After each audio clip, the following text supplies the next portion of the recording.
घर और कार के कर्ज से वह परेशान था। उसने नदी में कूदकर जान देने का सोचा, लेकिन भाग्य ने कुछ और तय किया था। वह रेतीले किनारे पर जागा। उसने चश्मा लगाया और देखा कि वह निर्जन द्वीप पर है। उसका मोबाइल खराब हो चुका था, फिर भी आत्महत्या का विचार उसके मन में था।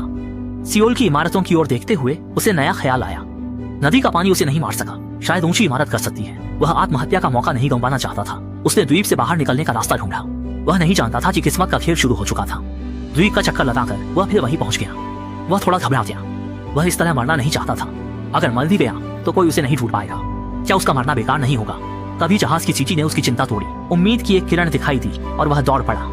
नदी पर एक क्रूज जहाज था। बेघर न लगे इसलिए उसने अपना सूट और घड़ी ठीक की। वर्षों की नौकरी ने उसे जोर से आवाज लगाने से रोका। उसने धीरे धीरे हाथ हिलाया। एक यात्री ने उसे देखा। आदमी की मुस्कान देखकर यात्री ने सोचा वह अभिवादन कर रहा है। शिष्टाचार में यात्री ने भी हाथ हिलाया। यह दृश्य देखकर वह चिंतित हो गया। उसे एहसास हुआ कि बिना भोजन और पानी के रहना मौत जैसा है। जहाज को जाते देख किम परेशान हो गया और पहली बार उसे आत्महत्या का पछतावा हुआ। अब कोई फायदा नहीं था। उसने रेत पर मदद का संकेत लिखा। उम्मीद थी कि कोई देख सके। किम ने नदी किनारे बैठकर सोचना शुरू किया। वह यकीन नहीं कर पा रहा था कि आत्महत्या में असफल रहा। अब वह एक निर्जन द्वीप पर फंसा था। अगले दिन के कर्ज की सोच ने उसका पछतावा मिटा दिया। शहर पास होते हुए भी वह दूर था। किम ने आत्महत्या का फैसला किया। उसने फांसी लगाने की योजना बनाई। गले में रस्सी डालते ही उसे एहसास हुआ कि मरना बहुत कष्टदायक होता है। किम को नदी में कूदना शांतिपूर्ण लगा। वह शांति चाहता था, लेकिन उसका चेहरा अंदर के तूफान को दिखा रहा था। अब उसका मन और पेट मरोड़ रहे थे। इससे वह दिल के दर्द को भूल गया। वह अपनी ताकत संभालने की कोशिश कर रहा था। उसे नहीं पता था कि बाहर क्या निकलेगा। थोड़ी राहत के लिए उसने पहले अपने व्यक्तिगत मुद्दे को हल करने का निर्णय लिया। किम को जल्दी में यह नहीं पता था कि दस्त उसकी बिखरी जिंदगी को बचा सकता था। एक अज्ञात धारा बाहर निकली और किम ने राहत की सांस ली, क्योंकि मरने से पहले उसे कुछ सुख मिला। यह भी कम नहीं था। तभी उसने एक जंगली पौधा देखा जिसे सिंगल फ्लावर कहा जाता है। पहली बार छकने पर उसे मीठा स्वाद मिला जो उसके लिए बिल्कुल नया था। किम ने 20 साल तक समाज में संघर्ष किया। उसे मधुमेह भी हुआ, फिर भी वह गरीब ही रहा। उसकी जिंदगी कंपनी से बंधी थी। भारी कर्ज ने उसकी हिम्मत तोड़ दी। उसकी पत्नी भी उसे छोड़ गई। किम को बुरा लगा। उसकी मेहनत का फल किसी और को मिला। यह सब याद कर किम रोने लगा। किम ने राहत की सांस ली। वह इस तरह मरना नहीं चाहता था। निर्जन द्वीप पर रहना उसे अच्छा लगने लगा। उसने मदद के संदेश को बदल दिया और अब वहां नमस्ते लिखा था। यह उसकी नई शुरुआत थी। किम अब एक नया इंसान बन गया था। वह हान नदी का पानी पीता और जंगल के मशरूम खाता। उसका जीवन अब सरल और ताजगी से भरा था। अब उसका जीवन आसान हो गया था। पहले जैसी समस्याएं नहीं थी, लेकिन आधुनिक जीवन की आदत ने उसे जंगली जीवन में लौटना कठिन बना दिया। किम ने आग जलाकर खाना पकाने का सोचा। नदी के पास होने से समुद्री भोजन मिल सकता था। उसने लकड़ी रगड़कर आग जलाने की कोशिश की, लेकिन यह टीवी में दिखाए गए तरीके जितना आसान नहीं था। उसने फिर एक आसान तरीका सोचा। उसने जेब से लाइटर निकाला, सिगरेट जलाई और आग लगा दी। इस तरह वह ताजे मछली का स्वाद ले सका। और भी अच्छा यह हुआ कि उसे द्वीप पर एक बत्तख मिल गई। उसने सोचा कि इसे घर की तरह इस्तेमाल किया जा सकता है। अंदर सूखी घास बिछाकर वह सो गया। यह उसके 5 लाख के घर से भी ज्यादा आरामदायक था। समय के साथ किम ने कई मनोरंजन के तरीके खोज लिए। अब उसे अकेलापन नहीं लगता था। बड़े शहर की धोखाधड़ी से दूर वह खुश था। जब कोई नाव पास से गुजरती वह छुप जाता। उसे यह शांति पसंद थी। फिर एक अप्रत्याशित घटना हुई। यह एक इंस्टेंट नूडल्स के पैकेट से शुरू हुआ। उसने अचानक महसूस किया कि अगर एक कटोरी झाजिंगम्यन जीवन बदल सकती है। लाओ जिन ने मसाले के पैकेट को देखा, वह लालच में जमीन पर बैठ गया। उसके पास की रोस्टेड चिकन फीकी लगने लगी। उसने नूडल्स की खुशबू को सूंघा। रात में उसे झाजिंगम्यन की आवाजें सुनाई दी। उसने सोचा वह कच्चे माल से शुरू करेगा।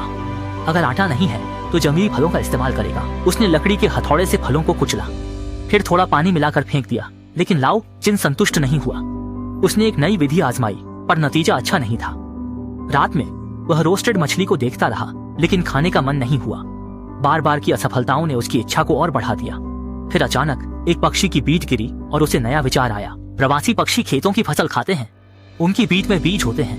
यह एक नया विचार था। लाओ जिन खुशी से चिल्लाया। अब झाजिंगम्यन करीब है। उसने अंधेरे जीवन में नया लक्ष्य पाया। उसने क्रेडिट कार्ड का उपयोग किया, पक्षी की बीज इकट्ठा की, फिर केंचुए वाली जमीन चुनी, वहां बीज दबाई। उसने मेहनत की, अंततः बीज मिट्टी में बो दी। लाओ जिन ने मिट्टी में पक्षी की बीज डाल दी और बीज जल्दी उगे, इसके लिए उसने कड़ी मेहनत की। उसे कृत्रिम उर्वरक मिले जिन्हें उसने जमीन में डाल दिया और अब उसे फसल के बढ़ने का इंतजार था। पक्षी फसल को नुकसान न पहुंचाएं, इसके लिए उसने एक पुतला भी बनाया। कुछ समय बाद अंकुर निकलने लगे और कच्चे माल की समस्या हल हो गई। अब उसे और चीजों की जरूरत थी। उसने एक अजीब चीज देखी। जमीन पर रोशनी चमक रही थी, जिससे उसकी जिज्ञासा बढ़ गई। जब उसने ऊपर देखा तो पेड़ पर एक बोतल लटक रही थी। उसने उसे खोलने की कोशिश की, लेकिन बोतल में सिर्फ एक सफेद कागज था।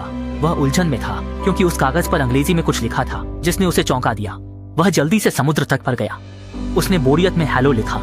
लाओ जिन को लगा कोई देख रहा है। उसे लगा उसकी गोपनीयता उजागर हो गई। वह सही था। पास के कमरे में एक लड़की दूरबीन से देख रही थी। गोपनीयता के उजागर होने पर उसने कपड़े पहन लिए। जब उसे लगा कि खोने के लिए कुछ नहीं है, तो डरने का कारण नहीं था। उसने समुद्र तट पर जवाब दिया। उसे नहीं पता था कि यह निर्णय जीवन बदल देगा। अब यह दिन उसे सच में जवाब मिला। शब्दों ने उसे कल्पनाएं दी। वह समुद्र तट पर खड़ा हो गया। उसे उम्मीद थी कि उसकी दयालुता महसूस होगी। लाओ जिन बहुत उत्सुक था। वह जानना चाहता था कि पत्र किसने लिखा। उसने सोचा शायद कोई विदेशी मित्र होगा। शब्द अंग्रेजी में थे, लेकिन वह कौन है यह रहस्य था। उसके मन में जिज्ञासा जाग गई थी। सौभाग्य से उसकी मेहनत से उगाई फसल ने फल देना शुरू कर दिया। शुरू में वह हैरान हुआ, फिर खुशी से रो पड़ा। उसे कभी नहीं लगा था कि पक्षी की बीट से फसल उग सकती है। लेकिन सच्चाई सामने थी। अब वह अपनी पसंदीदा जहाजिंगमियन बना सकता था। फिर अगले दिन एक डिलीवरी बॉय अचानक द्वीप पर आ गया। 3 महीने अकेले रहने के बाद लाओ जिन डर गया। वह घास के पास छिप गया। असल में उसके पत्र मित्र ने उसकी कठिनाई देखी थी। उसने डिलीवरी बॉय को नाव से भेजा। वह 3 स्वादों की झाजिंगमियन लाया था। जिस चीज का उसने सपना देखा था वह अब उसके सामने थी। उसका मुंह पानी से भर गया, लेकिन लाओ जिन ने उसे वापस कर दिया। झाजिंगमियन ने उसे नई उम्मीद दी। वह इसे बर्बाद नहीं करना चाहता था। उसने पत्र मित्र का उपहार नहीं लिया, लेकिन अपने कार्यों से आभार जताया। डिलीवरी बॉय को असुविधा हुई। उसे बिना कुछ किए लौटना पड़ा। इसके बाद लाओ जिन ने फसल की देखभाल की। समय तेजी से बीता। मकई उम्मीद के मुताबिक बढ़ी। विभिन्न सब्जियां भी उगाईं। उसने मकई को पीसकर पानी में लाया, फिर इसे गूंथा। जब यह गोला बन गया तो बेलन से बेलकर रोटी बनाई। कैन के ढक्कन से पतली पट्टियां काटी। कड़ाही में नूडल्स देखकर लाओ जिन संतुष्ट हुआ। उसने मसाले छिड़के। डिलीवरी बॉय की सब्जियां भी मिलाईं। अच्छे से मिलाने के बाद सुगंधित जाजिंगमियन तैयार हो गई। अब यह साधारण नूडल्स नहीं थे। ये सिर्फ खाना नहीं था, ये लाओ जिन के जीवन जैसा था। ये बिखरे टुकड़ों से बना था। अब वह आत्महत्या के बारे में नहीं सोचेगा, क्योंकि उसने कुछ महत्वपूर्ण पा लिया था।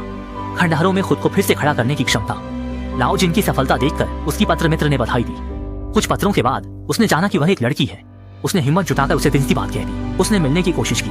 बूढ़ा जिन जानना चाहता था कि कौन बेघर व्यक्ति में रुचि लेगा, लेकिन उसकी हिम्मत लड़की को पसंद नहीं आई। उस दिन के बाद बूढ़े जिन को कोई जवाब नहीं मिला। वह उदास हो गया। फिर मुसीबतें शुरू हो गईं। एक तूफान ने पूरे द्वीप को घेर लिया।